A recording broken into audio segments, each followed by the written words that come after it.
if I was looking to get as lean as Helmut, it might require me to... Oh, cut out some of that whipped cream. Cut out whipped cream? Yeah. What kind of a fucking mutant could do that?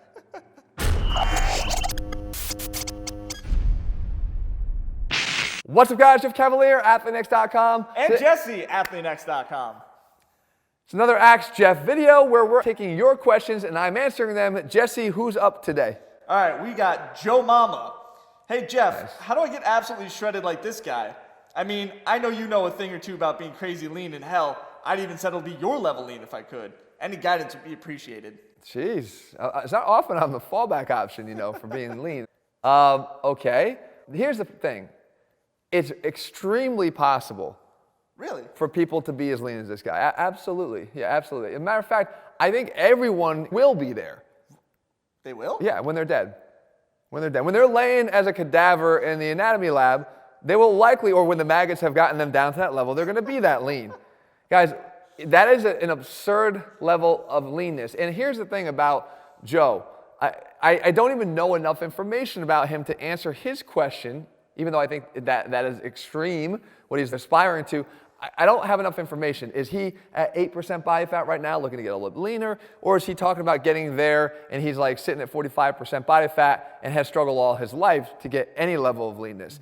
But you know what? It doesn't matter, because I don't want this question to necessarily be answerable just to Joe. I want it to be applicable to everyone that's watching. So this is going to be very helpful, all right? Because it's going to help everybody with the way I explain this. Right. All right, so the first thing is that there is a process, a defined process that works regardless of where you are right now and where you want to get to in terms of losing body fat and losing weight.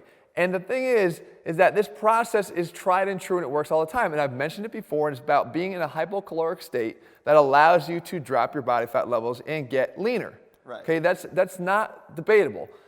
I like to use an analogy, though, when I talk about this process. And the analogy is creating a hole in the ground.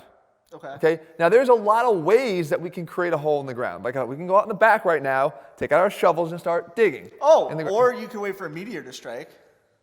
Okay, or you can wait for a meteor to strike. Oh, but you could give your dog a bone and wait for him to dig a hole in the backyard. Okay. Oh, and last but not least, you can wait for tectonic shift in the plates below the ground, and you get a spontaneous sinkhole. That's a very fast way of Okay. people. You and your disasters. I mean, I'm being prepared. Okay, so regardless of how you want to create your hole in the ground, it's the creating of the hole. And as you dig the hole, the deeper you are, the lower your body fat levels are. Okay, so we know that the deeper you can create your hole, the lower your body fat levels are. Now, what those different methods signify to me are the different ways that people go about losing weight, right? Creating body fat loss, right? And that is, let's say, I don't know, keto and carnivore, or like even different styles of eating, intermittent fasting. You're going to start to restrict the window of within which you eat. It doesn't matter what method you use. Again, they're all being used to become hypocaloric to allow you to start to achieve success. That being said, even within the method that you choose, there are variables that will determine your success or failure using that method. Okay? The second thing is the adoption of this method is always going to require initially some sort of an assessment. Okay. All right, so let me start filling in the blanks about what I'm talking about here. So let's say you were going to follow a keto diet. Okay, not my recommendation to you, but let's say you're going to follow a keto diet. You would have to start making some assessments. All right, what type of foods am I going to need to buy? Right. Because you got to be prepared. What type of foods can I no longer eat that aren't really part of this plan? What are you taking out of your fridge? What am I taking out of the fridge? What do I have to do in terms of preparation? Do I have to spend any extra time preparing the foods that I want to eat? Okay, all these things become considerations, and whether you know it or you don't, you are subconsciously or consciously making these decisions to prepare yourself to succeed on that plan. Maybe you can't even think about preparing foods, and the plan that you need to follow is one that sends food to your house. But all these things are decisions that are made before you start doing it. I, for one, when I started my process way back in my teens, I sat there and I looked at my current diet plan. I needed to make an assessment about what I was doing and where I wanted to be. And where I wanted to be was the magazines that I was reading, that where there was guys in these bodybuilding magazines eating oatmeal and egg whites for breakfast, and I'm sitting here eating Frankenberry and Entenmann's donuts and Dunkin' Donuts in the mornings. Oh, man. Sounds good, right, Jesse? That sounds delicious. So that's what I was eating. So the thing was, my first assessment was, okay, I can eat oatmeal, but I'm not necessarily ready for bland oatmeal. So I got that maple brown sugar. Oh, the instant oats. The right? instant oats, and I ate that. And the thing is, I saw success early with that. Because I made, let's face it, a better choice. Even though there's a lot of sugar in that, I made a better choice. And that gave me some early results that made me excited, and it kind of kept me on track. Well, let's get back to the digging of the hole, creating the hole. And I want to stick with the more conventional one, if that's okay, Jesse? Oh, you mean digging with the shovel? Yeah, I don't need the other stuff, right? So the conventional, we're going to dig with a shovel. Even there, we have to make an assessment. What do I want to use to do this? Do I want a shovel that's wider with a flat edge to it? Do I want a shovel that's pointy and narrower? Right? Do I want to get one with a better grip because I'm worried about getting blisters? We make some initial assessments and then we start digging. But once we put our shovels in the ground, okay, we are all following the same process. We are all creating a hole. Whether it happens at the same rate, it gets as big as the other person's, as deep as the other person's, that is where the differences come in. So what creates those differences? Well, I'm sure that people out there have experienced at some point in time the differences between even the people within your own household. I hear it all the time. Husbands and wives will adopt the same eating style. They'll buy the same foods. They'll eat the same foods. And oftentimes it's the ladies that say, my damn husband, I mean, it's like it falls off of him. And for me, it's such a struggle, you know? There are differences between people that even when you adopt the same method, even if you're using the same shovel to dig in the ground, you're going to see different rates of success. But as long as you keep digging, you will see success. There's also metabolic deficiencies that people can have. It can become complicated in terms of some of the health issues that can determine how fast or even how much you're able to see success. But the fact is, when you put that shovel in the ground, you're able to see success. Okay, and you have to keep going. What is also interesting, though, and it gets back to the image that you showed me, which is that Helmut Strebl. Strebl? I think he's called the world's most shredded man. Yeah. Right? Okay, so there's the genetic component here. I think Helmut's genetics are so responsible for that look right there. Helmut is not working with shovels, guys. Helmut's working with a goddamn backhoe, okay? And God knows what kind of high-octane fuel he's putting in there. Well, maybe. Okay, the fact is, he's still got a backhoe. And you can be on the other end of the spectrum where you were dealt the silver spoon. In this case, it's not a good thing, like Jesse. Oh, that's not very nice. So if you got the silver spoon, I'm talking about that's what you're digging with. Imagine having to dig that hole with a spoon. It sucks. It sucks, but you know what? If you kept digging, you're going to dig a hole, even with a spoon. It's just going to take you a hell of a lot longer. So what I discourage people from doing is, writing in with these questions and say, how do I get to be as lean as Helmut? Or how do I get to be as lean as Jeff Cavaliere? How do I do this? You can't continue to look at the other people as the goal for where you're going to be, realizing that it's you that's digging your hole, and that's what matters is how you get there. And again, the work ethic, if I'm sitting there over that hole and I am not stopping, and I keep digging that hole all day, but you're over at the pool because that's what you do. Oh, with Nana at the Y doing water aerobics. Whatever, you're going in and you're not around, I'm going to have that deeper hole by the end of the day. Right. And even if I was doing it with a spoon, I was able to get that hole dug no matter how deep because I never stopped. But even if Helmut over on his backhoe decided to step away from the machine, that hole's not going any deeper. Right. No matter how powerful that machine is, he stopped digging and he walked away. So you still have to work, and work ethic and consistency is ultimately the number one determinant of how low you're going to get.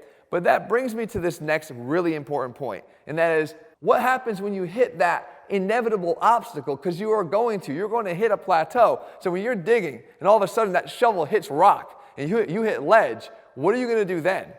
And that is the next most important thing that you're going to have to figure out.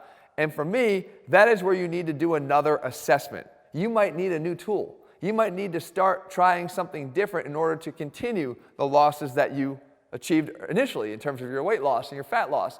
I think if you choose the right plan, the one that's built around longevity that you really could follow from the very beginning and do well without feeling too restricted or deprived, that you probably wouldn't have a real problem with continuing with the method that you were using. But you're still going to have to take potentially another assessment of where you start and what it looks like. So for me, again, I looked back and I'm like, okay, the oatmeal's working.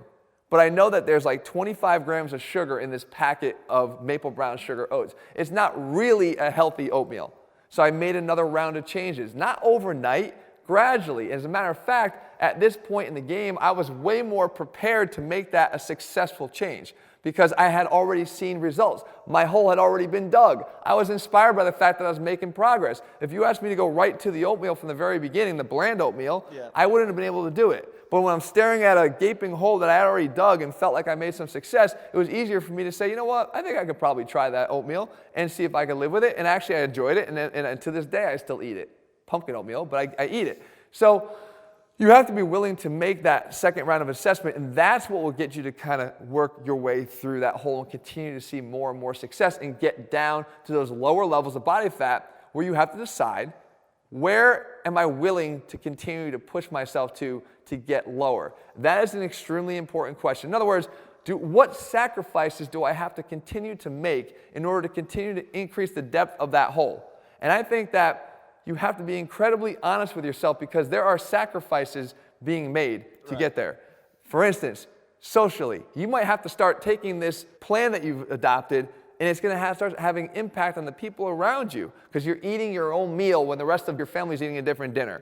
Or you're being asked to go out to dinner with the crew from work and you're not able to eat what everybody else is eating. And it becomes uncomfortable. So you start to impact people around you socially. Are you willing to do that? I'm not judging you, I'm just asking you, are you willing to do that? And if you are, then great, you probably have more levels of leanness in your future. But if you're not, then you have to ask yourself, what is the balance between quality of life, right? Having sanity, in terms of being at peace of mind in your head, as opposed to liking what you see in the mirror.